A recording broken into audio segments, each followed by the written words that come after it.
सभी को नमस्कार। मोहता कॉलेज की ऑनलाइन पाठशाला में आपका हार्दिक स्वागत है।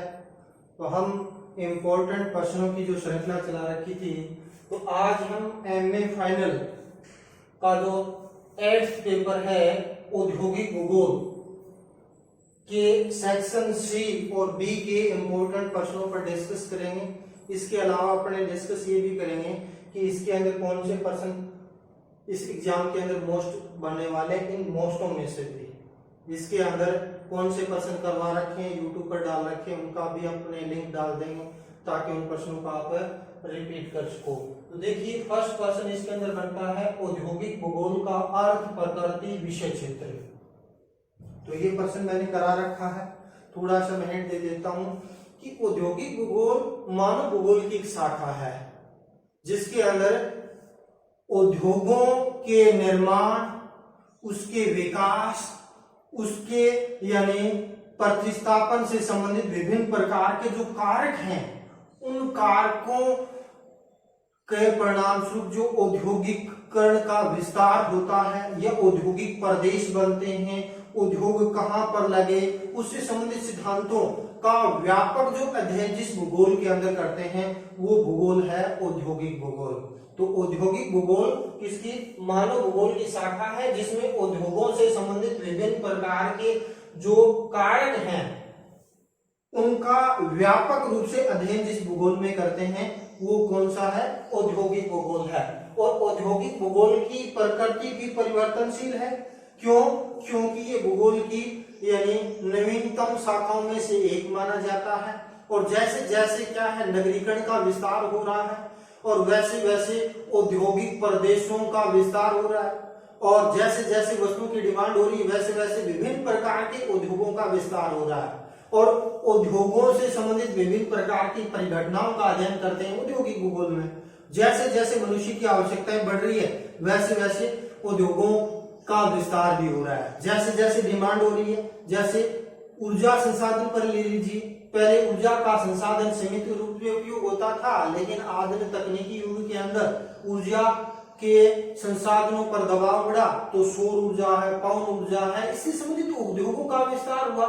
जिस प्रकार जैसे जैसे यानी वस्तुओं की डिमांड बढ़ती जा रही, जैसे जैसे रिसर्च हो रहे हैं उसके अकॉर्डिंग भी औद्योगिक भूगोल का जो विषय क्षेत्र है उसका व्यापक विस्तार हो रहा है। क्योंकि औद्योगिक प्रदेश बन गए, प्रदेशों के अंदर भी उप प्रदेश बन गए हैं, उसमें यानी उद्योगों विशेष कई प्रकार की संलग्नताएं बनती है जिसमें तिर्यक संलग्नता, क्षैतिज संलग्नता, तो उनका यानी अध्ययन प्रमुख रूप से क्या है इसके अंदर करते हैं। और विषय क्षेत्र भी मैंने बता दिया, प्रकृति परिवर्तनशील है तो स्वाभाविक सी बात है विषय क्षेत्र का भी विस्तार हो रहा है। और इस विषय क्षेत्र के अंदर कई प्रकार के सब टॉपिक है जिसका हमने व्यापक अध्ययन कर लिया था। क्योंकि समय थोड़ा सीमित है तो उस प्रश्न का लिंक मैं डाल दूंगा, तो इस प्रश्न को भी आप उसके अंदर अध्ययन कर सकते हैं। दूसरा आता है ग्रेट लेक्स औद्योगिक प्रदेश का वर्णन कीजिए।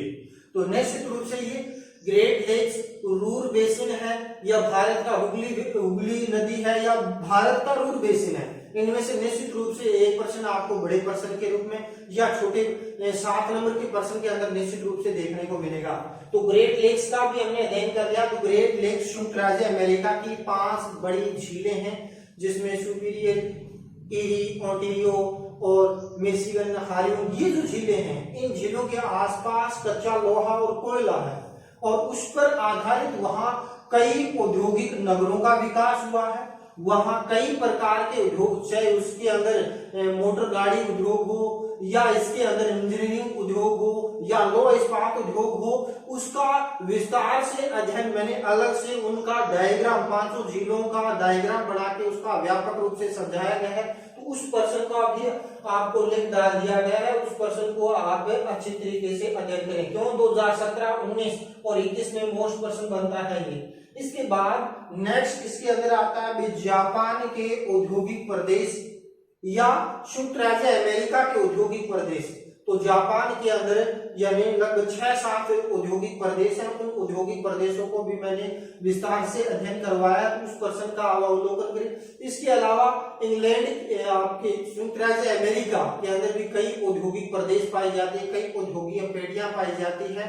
उन औद्योगिक पेटियों के अंदर भी यानी इसके अंदर भी करवा चुका हूं, तो इसका भी आप विस्तार से अध्ययन करें, क्योंकि ये भी अब की बार इसमें से या तो ग्रेड नेक्स्ट बड़े में आ जाएगा या बड़े में नहीं आया तो यूएसए की औद्योगिक प्रदेश मोस्ट इंपोर्टेंट है। इस प्रश्न को अच्छी तरीके से आप तैयार करें। इसके अलावा अगला प्रश्न बनता है औद्योगिक संलग्नता से क्या तात्पर्य, उनके प्रकारों का उदाहरण सहित बनाइए।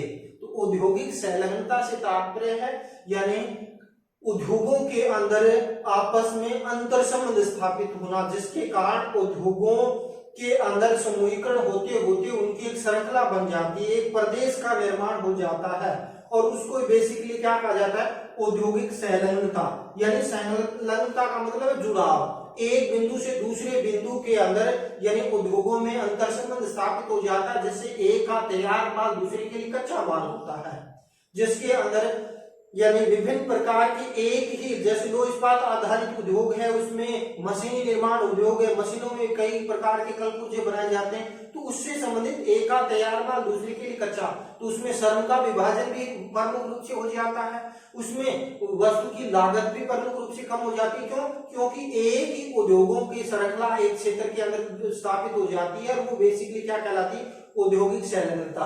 तो ये भी मोस्ट पर्सन है। औद्योगिक संलग्नता 6-7 प्रकार की होती है, जिसमें ऊर्ध्वाधर भी हो सकती है, क्षैतिज भी हो सकती है, कई प्रकार की संलग्नताएं जिनका डायग्राम रेखा चित्र के द्वारा हमने समझा था, तो इसका भी लिंक आपको डाल दिया गया, उसका अध्ययन करें। अब बात आती 2017 के अंदर औद्योगिक भूगोल के अंदर भारत भी एक पार्ट है औद्योगिक प्रदेश, तो उसमें से 5 बड़ी यूनिटों में 4 के भारत के प्रश्न डाल दिए उसने। तो कई बार ये भी हो सकता है तो उसमें भारत के उद्योगों से संबंधित प्रश्न पूछ लिए जाते हैं। जैसे भारत अगला पेपर होगा भारत का वृहद भूगोल, तो भारत की वृहद भूगोल के अंदर भी लोह इस्पात उद्योग, सूती वस्त्र उद्योग, सीमेंट उद्योग, कागज गलबुद्धि उद्योग मोस्ट इंपोर्टेंट है। तो इसमें आप उन प्रश्नों को तैयार कर लोगे तो अगला पेपर के अंदर भी वो चीजें उसमें निश्चित रूप से एक प्रश्न आपको देखने को मिलेगा। तो इसके अंदर मोस्ट इंपोर्टेंट है भारत में लोह इस्पात उद्योग व सूती वस्त्र उद्योग का वर्णन कीजिए। जब और इसका भी अलग से वीडियो यूट्यूब पर डाल दिया गया है, आपको क्लास में भी बढ़िया तरीके से करवाया गया है कि पहले तो इसका सामान्य परिचय लिखो, फिर सूती वस्त्र उद्योग या लोह इस्पात उद्योग के स्थानीयकरण के कारक है। देखिए विश्व संदर्भ में देखें और भारत के संदर्भ में देखें, दोनों में स्थानीयकरण के कारकों में लगभग समानता मिलती है। एक दो कारक है उसमें थोड़ा सा आगे पीछे हो जाता है। तो अगला प्रश्न भी वही है कि विश्व में लोह इस्पात उद्योग के स्थानीयकरण के कारक है। तो सीधी सी बात है, स्थानीयकरण के कारक में सबसे पहला तो लोह उद्योग एक ह्रासमान उद्योग है, भारी उद्योग है, तो उसमें कच्चा माल महत्वपूर्ण भूमिका निभाता है और कच्चा माल दो ही है, एक तो प्रमुख रूप से है लॉयस और दूसरा आता है कोयला। तो इसके समीप ही 90% उद्योग है वो यानी इसके समीप है स्थापित है, वो प्रमुख रूप से किए जाते हैं। दूसरा यदि हम देखें तो लोह इस्पात उद्योग में सस्ती व कुशल श्रम शक्ति की आवश्यकता होती है। इसके अलावा पर्याप्त मात्रा में जल की उपलब्धता भी इसके अंदर प्रमुख रूप से होती है। परिवहन भी महत्वपूर्ण रोल निभाता है। परिवहन के अंदर यदि जल परिवहन है तो सर्वोत्तम है। इसके अलावा रेल परिवहन के अंदर भी भारत के अधिकांश कारखाने रेल परिवहन की स्थिति को ध्यान में रखे के बनाए गए हैं, या सड़क परिवहन भी अच्छा हो तो वहां पर भी प्रमुख रूप से स्थापित किए जाते हैं। फिर एक उद्योग लगाने के अंदर 200 से 300 करोड़ रुपए लगते हैं, तो उसमें पूंजी व पूंजीपति का सहयोग भी एक महत्वपूर्ण रोल निभाता है। इसके अलावा स्थानीय प्रशासन का सहयोग कैसा है वो कारक भी महत्वपूर्ण भूमिका निभाता है। इसके अलावा ये डिस्कस करें तो सरकार का क्या योगदान है, उस योग यानी उस उद्योग के प्रति सरकार का क्या रवैया है। पॉजिटिव रवैया है तो वो उद्योग वहां स्थापित होगा। जैसे राजस्थान में सीमेंट उद्योग का विकसित होने का यानी आज राजस्थान सीमेंट उद्योग में प्रथम स्थान है, उसका प्रमुख कारण सरकार यानी कच्चा माल तो है ये, सरकार का सीमेंट उद्योग को प्रोत्साहन मिला, जिसके कारण आज भारत का सबसे बड़ा स्टेट बन गया है सीमेंट उत्पादन के अंदर राजस्थान। तो इस प्रकार यानी कई कारक है वो भारत यानी लोह इस्पात और सूती वस्त्र उद्योग की बात करें तो एक तो प्रमुख रूप से आ जाता है कच्चा माल, और कच्चा माल कपास, हालांकि कपास ह्रासमान पदार्थ नहीं, दूसरे भी विदेशों से भी आयात करके या वो लंबे रेशे वाली कपास का आयात किया जा सकता है क्योंकि मैक्सिमम उसका उपयोग किया जा सकता है। लेकिन महत्वपूर्ण सबसे कारक है जलवायु। क्यों? आर्द्र नम जलवायु होनी चाहिए जिसके कारण धागा बार बार में टूटता भी नहीं है, बारीक धागा मुख्य रूप से आता है। वरना कृत्रिम तरीके से उसको शीतल करेंगे तो उसकी लागत है वो ज्यादा आ जाएगी, क्योंकि सूती वस्त्र की डिमांड दिन प्रतिदिन कम होती जा रही है।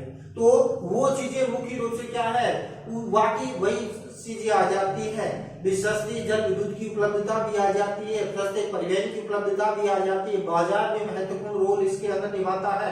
इसके अलावा प्रारंभिक स्थानीय स्थिति उद्योग लगने के वो भी मुख्य रूप से सस्ता व कुशल श्रम शक्ति भी महत्वपूर्ण रोल निभाती है। तो ये लगभग कारक सेम रहते हैं, तो इनका भी आप इसके अंदर अवलोकन कर सकते हैं। अब प्रश्न आता विनिर्माण सेक्टर में वैश्वीकरण की भूमिका को स्पष्ट कीजिए। तो पहले दिमाग में होना चाहिए विनिर्माण उद्योग से क्या तात्पर्य है।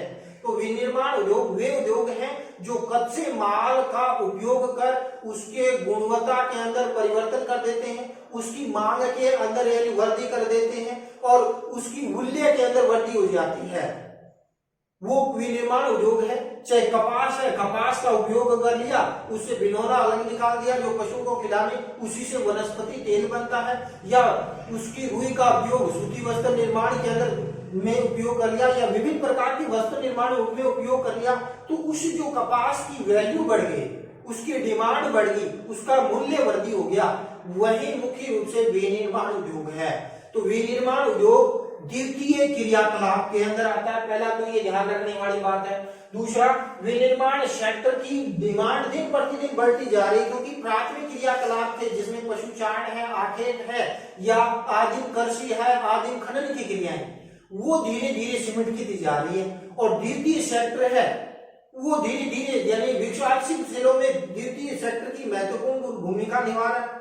हालांकि विकसित कंट्री में जाए तो तृतीय सेक्टर है, सेवा सेक्टर का महत्वपूर्ण रोल है, वो मुख्य रूप से बढ़ रहा है। और किसी भी राष्ट्र के आर्थिक विकास में विनिर्माण उद्योग की मजबूती उस देश के यानी आर्थिक समृद्धि का भी मुख्य रूप से क्या है, प्रतीक माना जाता है। तो विनिर्माण सेक्टर में वैश्वीकरण की भूमिका यानी विश्व संदर्भ में ग्लोबलाइजेशन के युग के अंदर विनिर्माण सेक्टर की क्या भूमिका है, तो उसका यानी व्यापक वर्णन करना है। पॉइंट वाइज इस प्रश्न को भी मैंने डाला है। तो यानी विनिर्माण सेक्टर की क्या, यानी विनिर्माण सीधी सी बात है कच्चे माल का यानी उनके गुण उपयोगिता मूल्य के अंदर वृद्धि करे और उसकी यानी उत्पादन किया जाता है, चाहे वो कार्य निर्माण कार्य हाथ से भी यानी हो सकता है, मशीनों के माध्यम से भी होता है, व्यापक स्तर पर भी इसका अध्ययन किया जा सकता है। तो विनिर्माण सेक्टर की भूमिका बढ़ती जा रही है, क्योंकि जैसे जैसे औद्योगिक क्रांति के बाद यानी मशीनी युग आया और मशीनी युग के अंदर वस्तु कच्चे माल का अधिकतम उपयोग कर उसके मूल्य के अंदर वृद्धि की गई और उसका न केवल स्थानीय स्तर पर वो हुआ बल्कि राष्ट्रीय और अंतर्राष्ट्रीय स्तर पर उन वस्तुओं का आदान प्रदान हुआ, जिसके कारण विनिर्माण सेक्टर का द्रुत गति से विकास हुआ।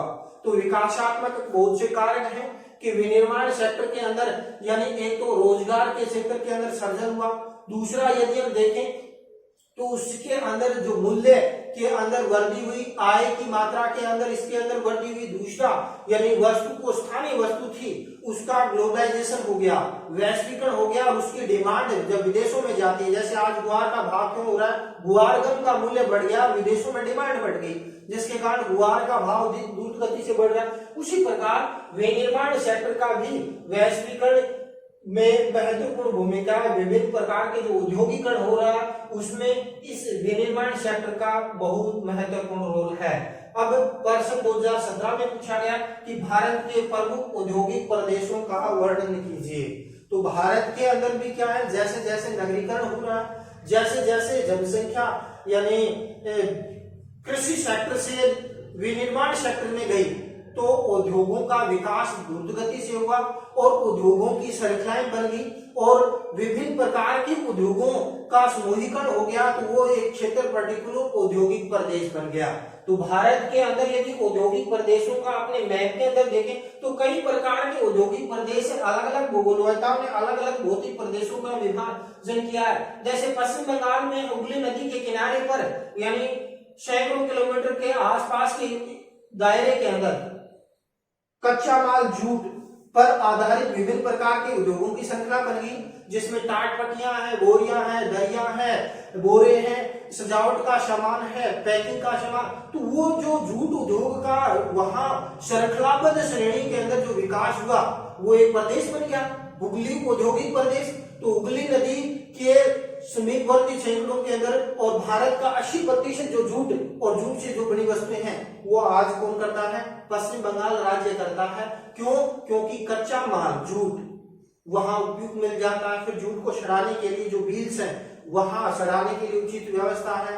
दूसरा, वहां उत्तम बंदरगाह की सुविधा है, बाजार भी मुख्य रूप से विदेशों में जाने के लिए उपलब्ध हो जाता है। तो हुगली औद्योगिक प्रदेश का 7 नंबर का प्रश्न पूछा जा सकता है। इस प्रश्न को मैं यानी यूट्यूब के ऊपर और क्लास में नोट्स के माध्यम से इसको डाल दिया है। तो मोस्ट इंपोर्टेंट है, 7 नंबर की टिप्पणी के अंदर इस प्रश्न को यानी पूछा जा सकता है। इसी प्रकार इससे थोड़ा सा ऊपर जाए तो भारत के अंदर यानी दक्षिण यानी उत्तर के अंदर छोटा नागपुर का पठार है जो झारखंड और बिहार का मुख्य पार्ट इसके अंदर आता है। तो उस क्षेत्र के अंदर प्रमुख जो कच्चा माल है लोहा और इसके अलावा समीप के अंदर ही कोयला मिलता है। तो लोहा और कोयला के संयोजन से वहां लोह इस्पात उद्योग का विकास प्रमुख रूप से हुआ है। तो छोटा नागपुर का पठारी प्रदेश भारत का रूर प्रदेश कहलाता है। रूर प्रदेश बेसिकली कहाँ है? जर्मनी के अंदर।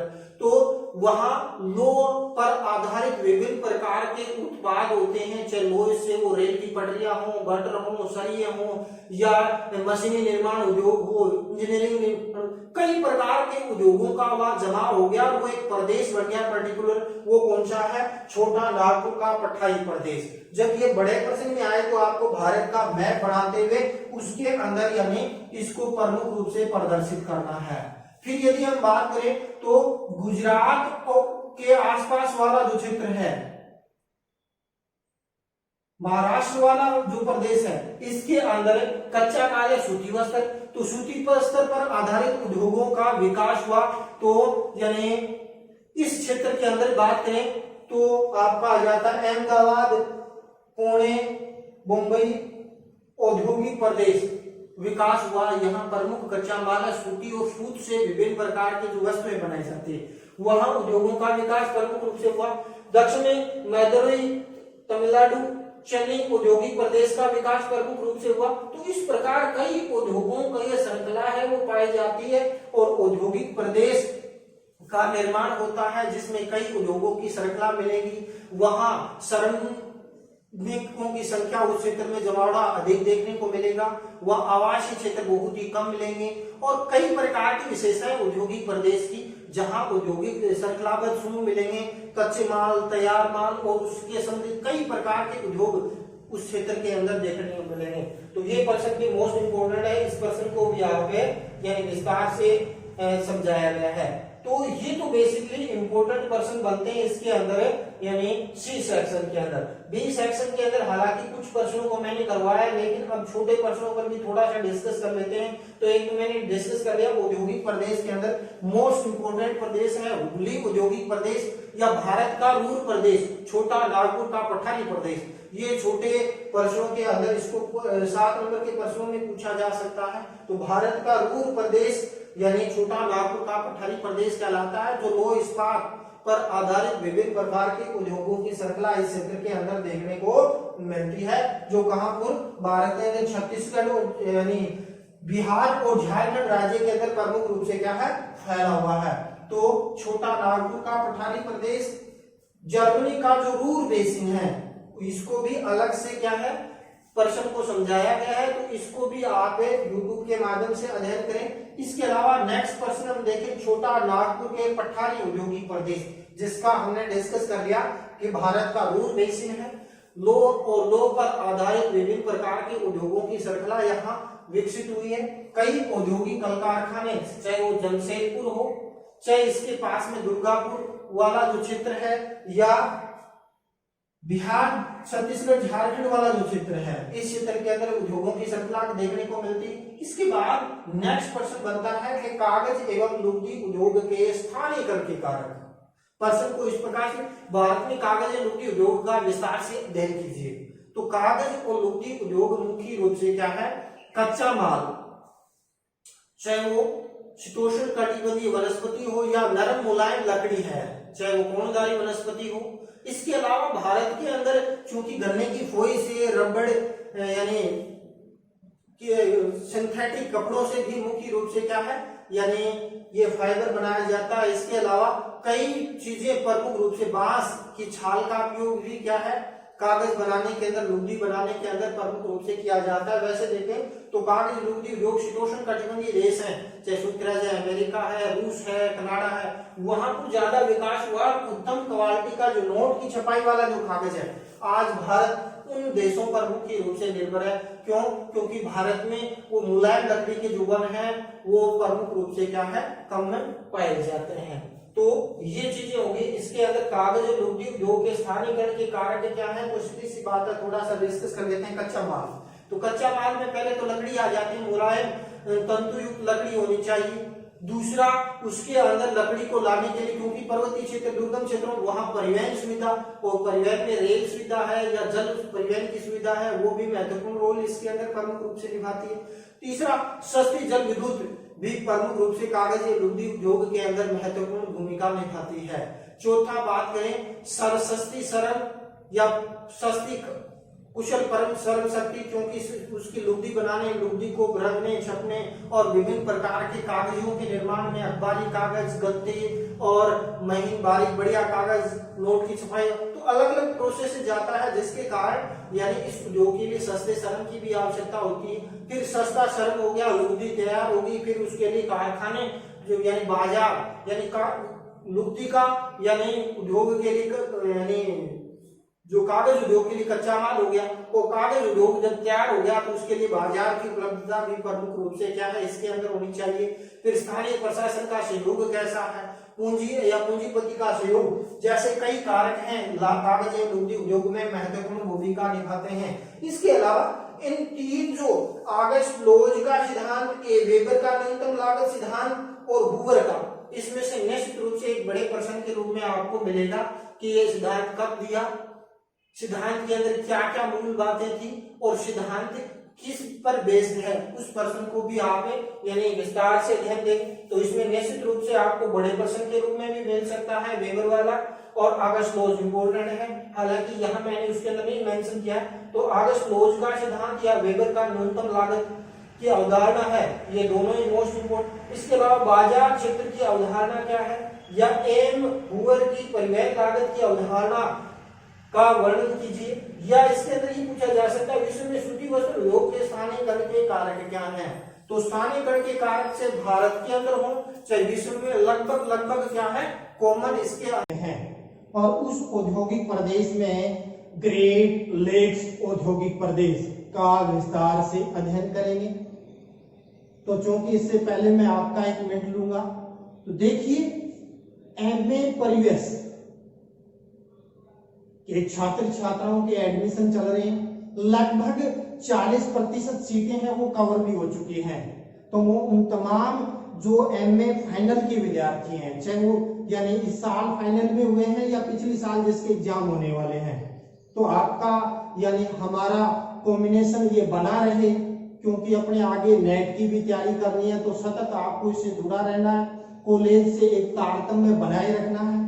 तो मैं आपसे एक छोटा सा विनम्र निवेदन भी करता हूं कि देखिए हमारे कॉलेज के अंदर यानी आपका कॉलेज है बेसिकली, तो इसके अंदर यानी एमए प्री के एडमिशन प्रोसेस चल रहे हैं, तो उसमें आप यानी एक भी यदि अपना सहयोग करते हैं तो निश्चित रूप से क्या है, यानी अपनी सीमित सीटें हैं, अच्छी क्वालिटी के स्टूडेंट आए, ताकि क्या है पढ़ाने में भी मजा आए और स्टूडेंट पढ़ें। और क्योंकि पिछली साल से हमने मिशन शुरू किया था, यानी नेट की तैयारी, कंपटीशन की तैयारी साथ साथ में करवाएं, तो एमए प्री का भी लगभग क्या ग्रुप बनने वाला है और उनका भी यानी अभी सिलेबस प्रारंभ करने वाले हैं। तो एमए फाइनल के विद्यार्थियों से एक विनम्र अपील है कि आप अपने आसपास के जो छात्र छात्राएं हैं जो एमबीए कर चुके हैं या बीएड कर चुके हैं, उन्होंने उसको एमए प्री के अंदर एडमिशन दिलाएं। इसके साथ बीए पार्ट फर्स्ट के भी एडमिशन चल रहे हैं,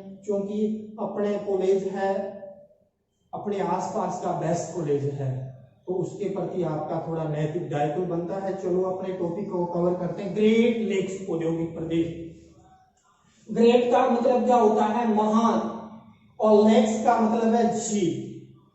ग्रेट लेक्स औद्योगिक प्रदेश, यानी ग्रेट लेक्स संयुक्त राज्य अमेरिका और कनाडा की सीमा के ऊपर स्थित 5 बड़ी झीलें हैं और उसके आसपास वाला जो क्षेत्र है, इस क्षेत्र के अंदर यानी कच्चा लोहा है या मुख्य निकल है, कोयला है कि बहुतायत से मुख्य रूप से क्या है इसमें यानी पाया जाता है। तो जिसके कारण यहाँ उद्योगों की असंख्य श्रृंखलाएं मुख्य रूप से देखने को मिलती हैं। तो यहाँ के प्रमुख औद्योगिक नगरों और प्रमुख उद्योगों के बारे में डिस्कस करेंगे। क्यों? क्योंकि इसके अंदर छोटी टिप्पणी के रूप में 10 नंबर के नंबर भी पूछा जा सकता है, बड़े प्रश्न के अंदर भी इसको कवर किया जा सकता है। तो सीधी सी बात है, पहले तो ग्रेट लेक्स औद्योगिक प्रदेश देखिए, ये जो मैंने लाइन बना रखी है इसके ऊपर तो आ जाता है कौन सा? कनाडा, कनाडा आ जाता है और इससे नीचे इस डॉटेड लाइन से जो ये बाउंड्री दिखाई गई है कनाडा और यूएसए की, और इसमें कौन सा आ जाता है? यूएसए आ जाता है, यहां आ जाता है कनाडा। तो ध्यान से देखिए इन झीलों के बारे में, यानी ये 5 झीलें हैं। नंबर 1 सुपीरियर झील, दूसरी बात करते हैं मिशिगन, तीसरी हार्यून झील, चौथी की यदि हम बात करते हैं तो इसके अंदर यानी आपकी ओंटारियो और मुख्य रूप से एरी झील, ये झील कौन सी है? एरी झील आ जाती है, एरी झील। तो ये 5 झीलों का समूह है जब उद्योगों की श्रृंखला पाई जाती है, वो कहलाता है ग्रेट लेक्स औद्योगिक प्रदेश। तो ग्रेट लेक्स औद्योगिक प्रदेश के अंदर देखें तो ये जो ग्रेट लेक्स औद्योगिक प्रदेश से पहले इसके प्रश्नों में जाए तो ग्रेट लेक्स क्या है? यानी 5 महान झीलें हैं जिसका निर्माण प्लेस्टोसिन काल के अंदर मुख्य रूप से क्या है? हिमानीकरण क्रिया के कारण इसका क्या है? निर्माण हुआ है। और इसके अंदर देखें ऊपर वाला कनाडा है तो यहाँ पर 49 डिग्री अक्षांश, 49 डिग्री जो मुख्य रूप से क्या है? 49 डिग्री देशांतर रेखा है। तो ये कनाडा और मुख्य रूप से यूएसए की सीमा का निर्धारण करती है। उसके बाद ये जो ग्रेट लेक्स हैं ये यूएसए की सीमा का निर्धारण करती है और इसके बाद यहाँ सेंट लॉरेंस नदी जो सेंट लॉरेंस की खाड़ी में गिरती है। तो ये 3 क्षेत्र मिलकर यूएसए और कनाडा को मुख्य रूप से क्या है? अलग करते हैं। तो हमने विश्व भूगोल की सीरीज प्रारंभ की थी जिसमें हमने मैप और ग्लोब के माध्यम से उत्तरी अमेरिका, दक्षिणी अमेरिका यानी 8 महाद्वीप, इसके अलावा महासागरों की भी श्रृंखला शुरू कर रखी है। तो ये चीजें उससे पहले उनको पढ़ेंगे तो ये चीजें बहुत आसानी से आपकी क्या होगी? क्लियर होगी। तो चलो अपने यानी इसके अंदर ग्लोब के अंदर भी इसकी स्थिति देख लेते हैं ग्रेट लेक्स औद्योगिक प्रदेश की। देखिए ये ऊपर आ जाता है कौन सा? यानी कनाडा, और ये आ जाता है अमेरिका यूएसए, और उसके बीच में ये दिखाई दे रहा है यानी ये वाला क्षेत्र है ग्रेट लेक्स। तो यहाँ 49 देशांतर रेखा, यहाँ ग्रेट लेक्स और यहाँ सेंट लॉरेंस नदी कनाडा और संयुक्त राज्य अमेरिका को 2 अलग भागों में करती है। तो ग्रेट लेक्स कौन से महाद्वीप में? यानी उत्तरी अमेरिकी महाद्वीप के अंदर स्थित है। फिर हम बात करते हैं कि ग्रेट लेक्स के अंदर सबसे बड़ी, कई बार झीलों का कारण भी पूछ लिया जाता है, तो सबसे बड़ी झील है सुपीरियर झील। तो सुपीरियर झील के बात करें तो विश्व की यानी मीठे पानी की झीलों के अंदर यानी आपकी सबसे बड़ी झीलों में से एक आती है और कैस्पियन सागर के बाद विश्व की दूसरी सबसे विश्व की सबसे बड़ी खारे पानी की झील या विश्व की सबसे बड़ी झील की बात करते हैं तो कैस्पियन सागर आता है। उसके बाद यानी ये आपकी सुपीरियर झील मीठे पानी की यूएसए की सबसे बड़ी झील है। और वैसे देखें तो यानी मुख्य रूप से इसका स्थान आता है 3रा। तो इस प्रकार यानी ये सुपीरियर झील है, यानी कनाडा और संयुक्त राज्य अमेरिका के अंदर मुख्य रूप से क्या है? फैली हुई है। और 5 बड़ी झीलों में सबसे बड़ी झील है ये कौन सी? यानी सुपीरियर झील। तो सुपीरियर झील के प्रमुख औद्योगिक केंद्रों को एक झील का अपने क्रम से अध्ययन करेंगे। तो इसके अंदर पहले तो मैं क्रम बता देता हूँ, यदि पश्चिम से यानी पूर्व की पूछे तो सुपीरियर, इसके बाद हार्यून, मिशिगन, यानी इसके बाद एरी और ओंटारियो, ये मुख्य रूप से क्या है, झीलों का क्रम पाया जाता है। बड़े क्रम में देखें तो सबसे बड़ी झील आ जाती है सुपीरियर, इसके बाद आपकी आ जाती है हार्यून, और छोटी की बात करते हैं तो ओंटारियो झील सबसे छोटी झील के अंदर आती है। तो अब हम एक एक झील का विस्तार से अध्ययन है वो करेंगे। तो पहले आ जाती है सुपीरियर झील। तो सुपीरियर झील के अंदर एक क्षेत्र आता है डुलूथ क्षेत्र, और डुलूथ क्षेत्र के अंदर यदि हम बात करते हैं तो यहाँ कच्चा लोहा एस निकलता है। क्या निकलता है? लोहा एस। क्योंकि यदि हम बात करते हैं यहाँ पर जो ये पर्वत श्रेणी है, जब देखिए यानी इसके अंदर संयुक्त राज्य अमेरिका, कनाडा और इसकी सीमा के ऊपर यानी जो ये पर्वत श्रेणी पाई जाती है, और इस पर्वत श्रेणी और इधर आ जाता है सेंट लॉरेंस के मैदान के बीच ये यानी तंग संकरा क्षेत्र है और पथरीला क्षेत्र है, और मुख्य रूप से मैसाबी रेंज है इसके अंदर पर्वत श्रेणी पाई जाती। तो वहां यानी खनिज संसाधन बहुतायत से पाए जाते हैं। विशेष तौर पर यानी इसके अंदर लॉयस पर्याप्त मात्रा में पाया जाता है। इसके अलावा निकल है, चूना पत्थर है, कई खनिज पाए जाते हैं। तो इसमें लॉयस और इसी तरह मैसाबी रेंज है, ये पर्वत श्रेणी है, और मैसाबी यानी एक नगर भी है, और यहाँ कच्चा लोहा मुख्य रूप से मिलता है। और इससे थोड़ा सा दूर जाते हैं तो यहाँ का आ जाता है पिट्सबर्ग, जो जाना जाता है कोयले के लिए। ब्यूटमिन कोयला है यहाँ पिट्सबर्ग के अंदर पाया जाता है, और किसी समय ये क्षेत्र बहुत ही यानी मुख्य रूप से उन्नत अवस्था में था, लेकिन धीरे धीरे कोयला कम हो रहा है। दूसरा बात करते हैं पेंसिल्वेनिया, और जो एंथ्रासाइट कोयला पाया जाता है। तो लॉयस और कोयले दोनों क्षेत्र मिलने के कारण यहाँ लौह इस्पात उद्योग का विकास प्रमुख रूप से हुआ है। दूसरा यदि हम देखना चाहें इस क्षेत्र के अंदर यानी मुख्य रूप से यानी चाहे रेल निर्माण उद्योग हो या दूसरे जो लौह पर आधारित उद्योग है, क्योंकि इस क्षेत्र के अंदर कृषि भी मुख्य रूप से इसके अंदर मदद की जाती है, तो यहाँ औजार निर्माण उद्योग का विकास प्रमुख रूप से क्या है, इस क्षेत्र के अंदर प्रमुख रूप से क्या है, देखने को मिलता है। इसके बाद इसके अंदर यानी ये तो आ जाते हैं कौन से, यानी यूएस संयुक्त राज्य अमेरिका में। और थंडर बे जो नगर है, ये नगर पाया जाता है कहाँ, कनाडा के अंदर।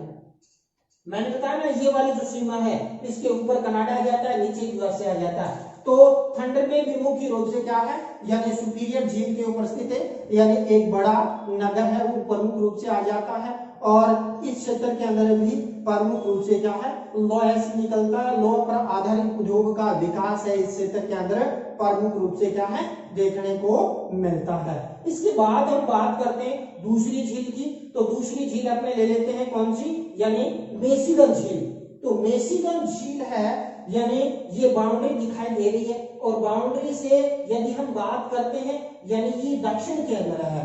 तो यह झील 5 झीलों में से एकमात्र झील है जो पूर्णतः यूएसए के अंदर, संयुक्त राज्य अमेरिका के अधीन है। बाकी चारों झीलें बाउंड्री के प्रसिद्ध है। तो संयुक्त रूप से इसका व्यापारिक उपयोग इसके अंदर मुख्य रूप से क्या है, उपभोग है, वो संयुक्त रूप से कनाडा और संयुक्त राज्य अमेरिका करता है। लेकिन मिशिगन झील पर पूर्णतः संयुक्त राज्य अमेरिका का नियंत्रण इसके अंदर आता है। तो मिशिगन झील क्षेत्र के अंदर बात करते हैं तो एक तो आता है शिकागो, जो संयुक्त राज्य अमेरिका का एक प्रमुख नगर आता है शिकागो। दूसरा आता है गैरी। तो गैरी और शिकागो के अंदर भी क्या है, यानी वो उसी तरह यानी ये नीचा भाग है, लौह की पर्याप्त मात्रा के अंदर इसके अंदर मिलती है। और इसके अलावा इसके आसपास वाला जो बेल्ट है वह कृषि प्रमुख रूप से की जाती है। तो लौह इस्पात उद्योग का विकास प्रमुख रूप से इसमें हुआ है। इसके अलावा रेल की पटरी निर्माण उद्योग, इसके अलावा ऑटोमोबाइल उद्योग का विकास हुआ है। चूंकि इस क्षेत्र के अंदर कृषि बहुतायत से की जाती है, तो यहाँ यानी प्रमुख रूप से क्या, मशीनों के जो औजार हैं, विभिन्न जो उपकरण है, मशीनें हैं, वो निर्माण की जाती है। इसलिए शिकागो को औजार भट्टी कहा जाता है। क्या कहा जाता है, औजार भट्टी के नाम से जाना जाता है। किसको नाम जाना जाता है भाई, मुख्य रूप से यानी जो कनाडा है, संयुक्त राज्य अमेरिका का जो शिकागो नगर है, इसको किस नाम से जाना जाता है, औजार भट्टी। यानी कृषि के जो विभिन्न प्रकार के जो उपकरण हैं उनका निर्माण किया जाता है, इसलिए इसको औजार भट्टी के नाम से जाना जाता है। क्यों? क्योंकि यहाँ कृषि उपकरण है वो प्रमुख रूप से इसके अंदर किए जाते हैं। इसके अलावा यानी ये जो गहरी क्षेत्र है ये भी प्रमुख कच्चा लोहा क्षेत्र है, शिकागो भी है इधर, यानी मुख्य रूप से कोयला है आसपास क्षेत्र से, यानी झीली व्यापार मार्ग के द्वारा है, यानी प्रमुख रूप से क्या पिट्सबर्ग है पेंसिल्वेनिया से मंगा लिया जाता है, जिसके कारण यहाँ लौह इस्पात उद्योग का विकास है वो प्रमुख रूप से क्या है इस क्षेत्र के अंदर अधिक देखने को मिलता है। तो यानी जो मिशिगन क्षेत्र है, मिशिगन क्षेत्र के अंदर भी पेंसिल्वेनिया और जो पिट्सबर्ग है जहां बिटुमेन और एंथ्रासाइट कोयला मिलता है वहां से झीलों में व्यापार के माध्यम से क्या है प्रमुख रूप से क्या है मंगा लिया जाता है। इसके अलावा इस क्षेत्र के अंदर देखें तो मैंने बताया कि शिकागो है, कृषि के विभिन्न औजार बनाए जाते हैं तो औजार भट्टी के नाम से भी जाना जाता है।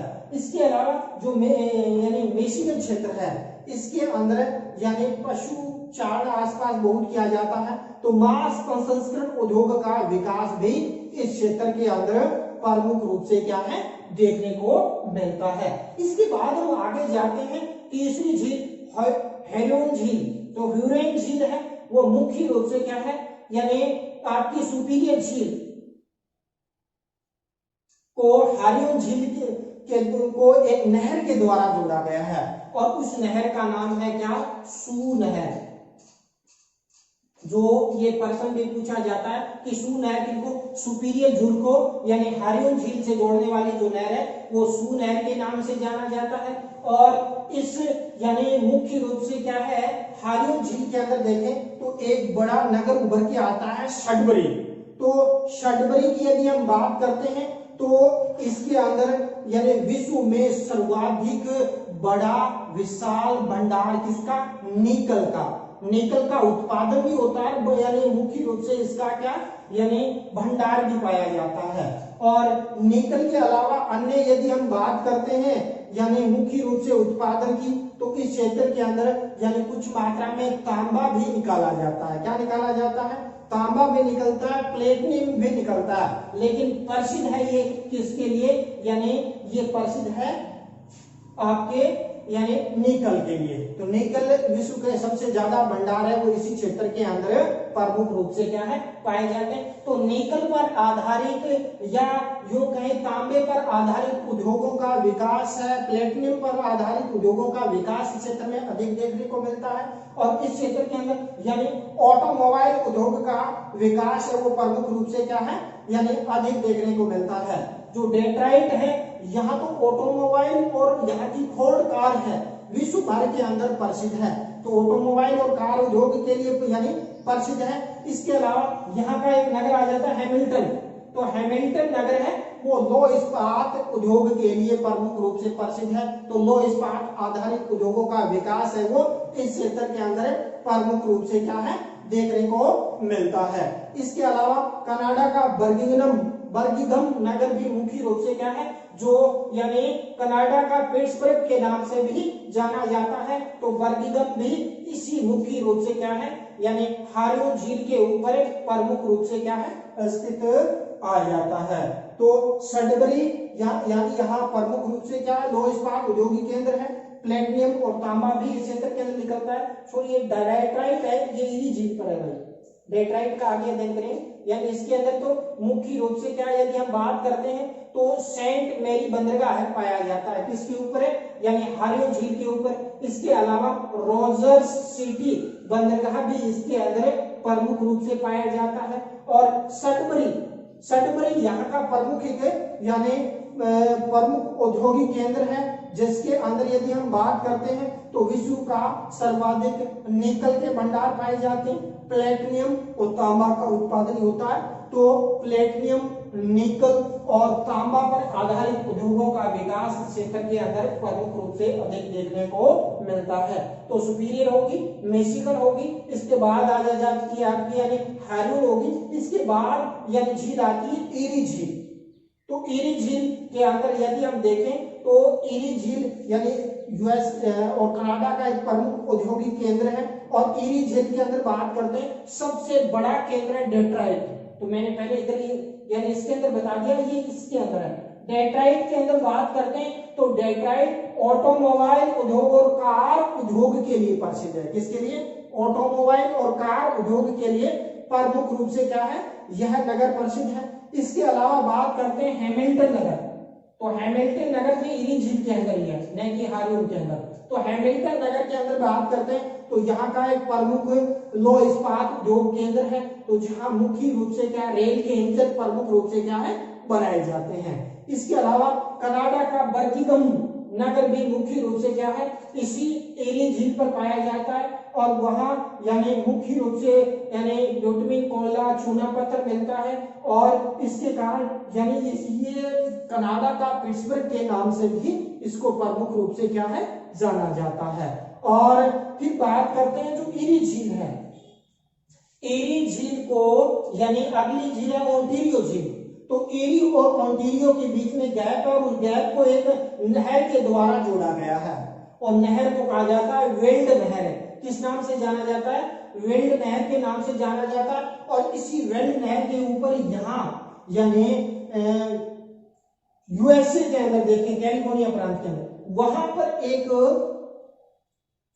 उत्तरी अमेरिका का सबसे बड़ा ऊंचा जलप्रपात पाया जाता है, न्याग्रा जलप्रपात, जो मोस्ट इंपोर्टेंट है, बहुत सी बार प्रश्न पूछा जाता है। तो न्याग्रा जलप्रपात कौन सी नदी पर है? यानी नहर पर है, वेल्ड नहर है, जो है यानी एरी को ओंटारियो से जोड़ने वाली जो नहर है वेल्ड नहर, और वहां पर यानी जलप्रपात बनाया गया जिसको न्याग्रा जलप्रपात के नाम से जाना जाता है। तो इसके बाद यदि हम बात करते हैं कि ओंटारियो झील, तो ओंटारियो झील को यानी मैंने पहले बता दिया कि वेल्ड नहर के द्वारा यानी जोड़ा गया है। और जो यदि हम बात करते हैं उसका यानी सबसे ऊंचा जलप्रपात भी नहर पर बना हुआ है, और इसका प्रमुख नगर है टोरंटो, जो कनाडा के अंदर स्थित है, और कनाडा का एक यानी सबसे बड़ा नगर भी कह सकते हैं, सबसे बड़ा नगर है यानी टोरंटो। और टोरंटो के अंदर यानी प्रमुख रूप से क्या है कई उद्योगों का विकास है वो प्रमुख रूप से हुआ है, जिसके अंदर ऑटोमोबाइल उद्योग है, इंजीनियरिंग उद्योग है, इसके अलावा यानी सीमेंट उद्योग का भी विकास, क्योंकि चूना पत्थर इस क्षेत्र में निकलता है तो वहां पर भी इसका विकास है वो प्रमुख रूप से क्या है देखने को मिलता है। और टोरंटो कनाडा का सबसे बड़ा औद्योगिक नगर भी है और सबसे बड़ा जनसंख्या वाला नगर भी इसके अंदर आता है। इसके अलावा यानी एक नगर आता है किंगस्टन, तो ये दिखाया गया किंगस्टन जो नगर है कनाडा वाला, ये जो रेल इंजन उद्योग के लिए प्रसिद्ध है, क्योंकि आसपास लौह इस्पात उद्योग की पेटी है तो कच्चा माल आसानी से उपलब्ध हो जाता है, तो लौह इस्पात उद्योग का विकास है वो प्रमुख रूप से इसके अंदर देखने को मिलता है। इसके बाद क्या है यानी यहां से जैसे ये ओंटारियो झील प्रारंभ समाप्त होती है और इसी ओंटारियो झील से एक नदी का उद्गम होता है सेंट लॉरेंस नदी, और यही सेंट लॉरेंस नदी है वो आगे जाके सेंट लॉरेंस की खाड़ी के अंदर जाके गिर जाती है। तो आज हमने यानी ग्रेट लेक्स औद्योगिक प्रदेश के अंदर जो 5 महान झीलें हैं उनको प्रमुख रूप से देखा, जिसमें सुपीरियर देख ली, मिशिगन, हैरियो देख ली, इसके बाद एरी और ओंटारियो झीलों का विस्तार से अध्ययन किया। इसके बाद नेक्स्ट अपने किसी औद्योगिक प्रदेश का विस्तार से अध्ययन करेंगे। इसी के साथ इस टॉपिक को अपने यहीं समाप्त करते हैं। जय हिंद, जय भारत।